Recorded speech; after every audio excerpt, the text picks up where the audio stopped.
Bismillahirrahmanirrahim. Elhamdülillahi Rabbil alemin. Ve sallallahu ala Muhammedin ve alihi tahirin. Ve la'nu daimu ala a'daihim ecma'in. Biz indiyə qədər bir neçə vəhabilərin çıxışlarını qeyd eləmişik və göstərmişik ki, bunlar hansı ağıl və düşüncəyə sahibdirlər. Allah həmd olsun ki, şiəni hər dəfə vurmağa çalışıblar, özləri xar və rüsvay olublar. Vəhabilərdən biri deyir ki, işğal altında olmuş torpaqlarımızda ki, əvvəllər işğal altında idi, əlhəmdülillah azad oldu. Pirlər var idi, qalmışlar zirzibilin içində.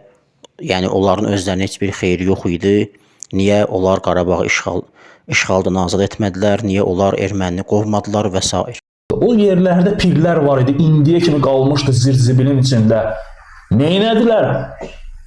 Qovlardılar da ermənilər oradan.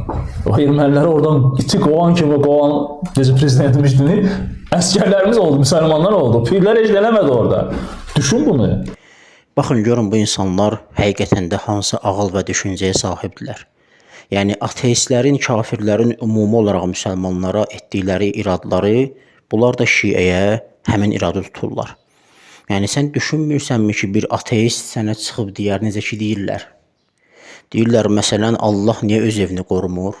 Məsələn, sizin dayınız Muaviyyənin oğlu Yezid lənətullah aleyh Kəbəni yandırmışdı. Niyə bəs Allah Azza və Cəllə qorumadı? Qorumadısa, onda sən Allaha inanmırsanmı? Çünki bu deyir ki, pir özünü qorumağa qadir deyil, pir yerləşdiyi Qarabağı qorumağa qadir deyil. Onda belə çıxır ki, Allahın evi, dolayısıyla Allahın özü də öz evini qorumağa qadir deyil. Və yaxud da elə həmin işğal altında, əvvəllər işğal altında olan torpaqlarımızda elə məscidlər də var idi. Donuz saxlayırdı ermənilər orada və yaxud dağıtmışdılar və yaxud muzeyə çevrilən məscidlər olublar. Onda həmin sualı bir ateist qaydarsa nə deyər? Otururlar, düşünmədən danışırlar, nadancasına danışırlar, deyib gülürlər, özlərini xar eləyirlər. Və əlhəmdülillah bu çıxışlar olmalıdır ki, bunlar tərəfindən bunların ağlının, düşüncəsinin hansı səviyyədə olduğunu cəmiyyət görsün və bunlardan çəkinsinlər və özlərini bunların təhlükəsindən və rüsvayçılığından qorusun. Vəlhamdülillahi Rabbil alemin və sallallahu ala Muhammedin və alihi tahirin. Uzun illərdir işğal altında olan Azərbaycan ərazilərindəki məscidlər, dini, tarixi, mədəni abidələr erməni vandalları tərəfindən dağıdılıb. Neynədilər? Qovlardılar da ermənilər orada.